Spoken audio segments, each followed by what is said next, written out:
Julie Corbett, who's from Hull, where she lives with her family. She's learning to play the ukulele, which has become very popular amongst poets, I've noticed. Lots of poets have ukuleles. I always think poets are singer-songwriters who can't sing.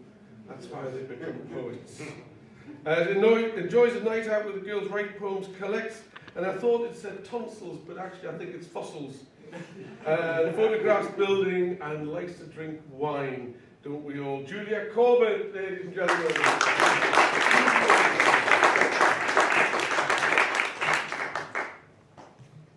You are right, I can't sing. Is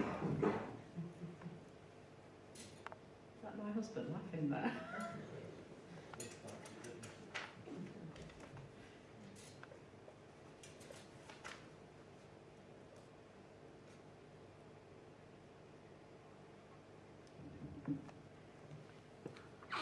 This whole set really is about a journey from one end of the Humber to the other end of the Humber, and weaving amongst it really, just my life really.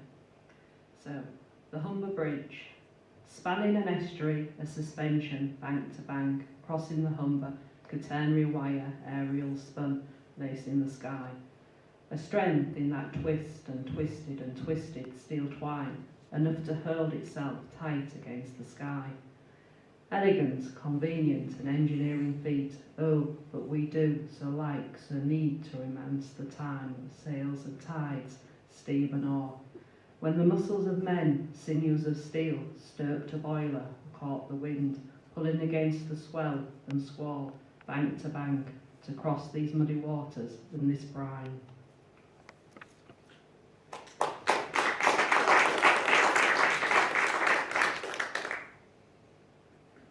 And this is really about my son and watching him in school.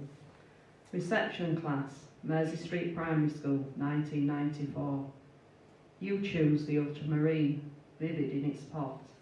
Then, with turtle focus, begin to paint. First the palm, and then the fingers of your left hand. Each time you brush or dab the patches of nude skin, a mist of droplets, the visible aura of your effort, speckles and smudges your apron and face.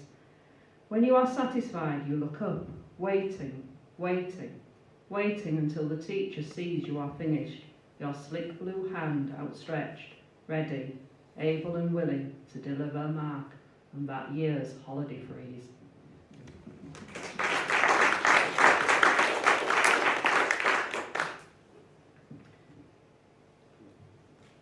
Picture postcard home. 6 colours of honey available at breakfast in the Provence. Stepping outside, canvas clean and stretched, inhaling the dawn dew, and I hope purple comes calling today. Standing with Vincent and Paul, warmed by the noon sun, indigo borders of clouds are detached by late summer mistral breezes. A landscape coloured, the memory of sunflowers, cut, wilting forever, seen on a wall. No embellishments here. This is still life. Palette loaded, blue, black, ochre, hearing the brush strokes, red, umber. I search for the colour of sound. Bees fly beneath the fence, pollen pantaloons on, heading to the hive. I paint my name to steal the summer sweetness away.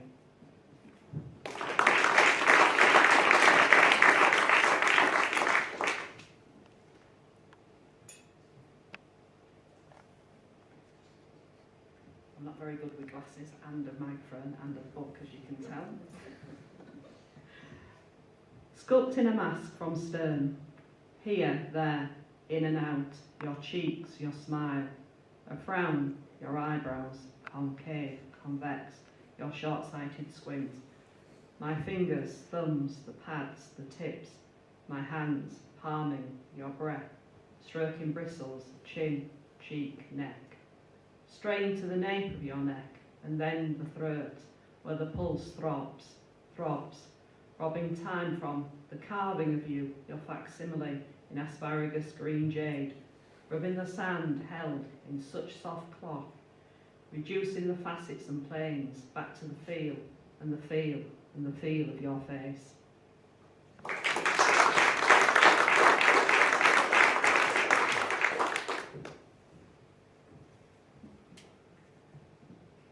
Coffee break. Falling from the paper sleeve, the sugar crystals shatter, the cream-coloured froth of my steam scalded espresso, and I think of Reykjavik days. Biting down on the amaretto biscuit, its almond butter essence melts, recalling first your caress, and such bittersweet foreplay, affairs and liaisons begin with. To intensify the taste and to burn just a short while, I caught my tongue with the hot, oily liquid, my body taut and still, divorcing itself from my lips, who from memory and contact with the cup formed the shape, that shape of the first tentative kiss, and then I breathe out, only to again inhale other drinkers' breaths.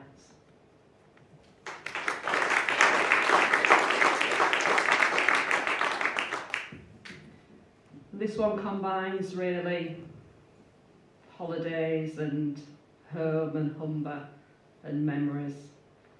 And this is the day trip to Cleethorpes.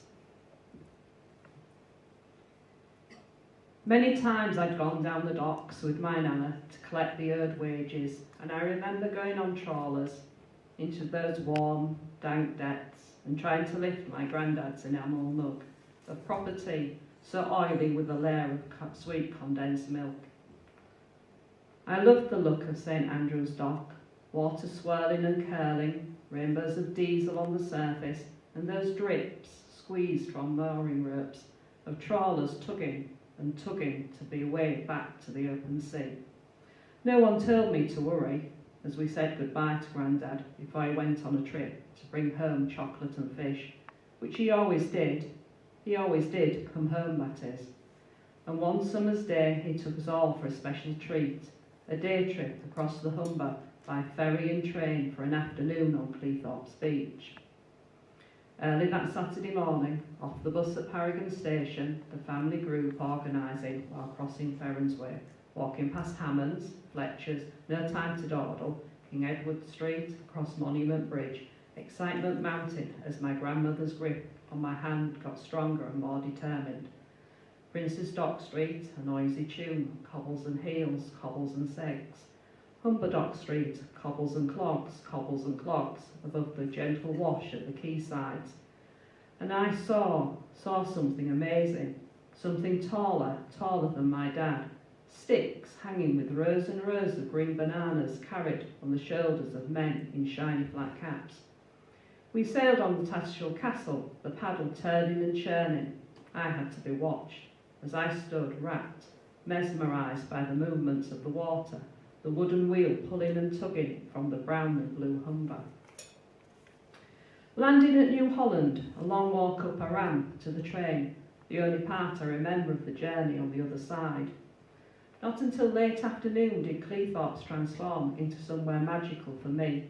You could build sandcastles, eat fish and chips or ice cream at any seaside. Withensea had all these, and a lighthouse too.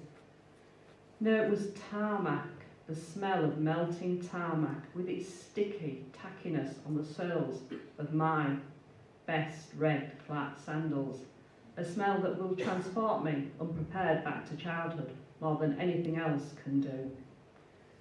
The return journey took forever, but the ferry bumped once again against Corporation Pier. The men went straight into the Minerva pub. Women and children went back to catch the buses. I didn't eat my rock, or candy floss, or try to hear the sea in shells pressed to my ear. No, I looked and looked and looked, down Humber Street and every street, for sticks of green bananas, taller than my dad, taller than my dad.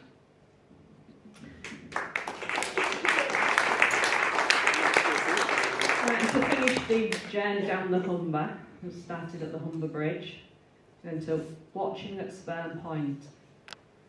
Saltwort, sea spurge, marron grass, rooting sand, scaffolds for the dunes that grow with the tides.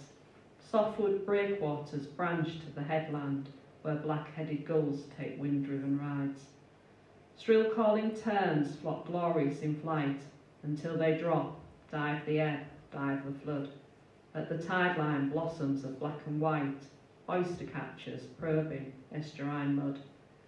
Migrating birds don't mimic clouds by choice, as their journeys cross, shadowing the sun, with many raucous cries sounding like the voice of the wind, waves and sand never outrun.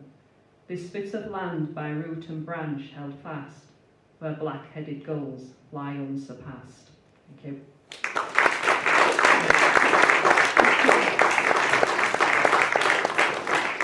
Thank you very much, Julie.